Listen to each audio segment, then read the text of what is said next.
ஒரு கிராமத்தில் ஒரு பெரிய கல் கொண்ட பாலம் இருந்தது. ஒரு நாள் அந்த பாலத்தில் ஒரு பெரிய கல் சரிந்து விழுந்தது.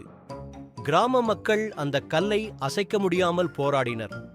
வலிமையான குமார் தனது முழு சக்தியையும் பயன்படுத்தி கல்லை நகர்த்த முயன்றான். ஆனால் அது அசையவில்லை. பின்னர் புத்திசாலி அருண் ஒரு தந்திரத்தை யோசித்தான். அவன் ஒரு கொம்பு, லிவர் மற்றும் ஒரு மரத்துண்டை பயன்படுத்தி எளிதாக கல்லை நகர்த்தினான். கிராம மக்கள் ஆச்சரியத்தில் மூர்ச்சையடைந்தனர்.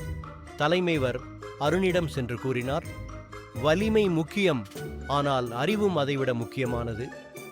அந்த நாள் முதல் கிராம மக்கள் எந்த பிரச்சனையும் சந்திக்கும் போது முதலில் யோசிக்கத் தொடங்கினர்.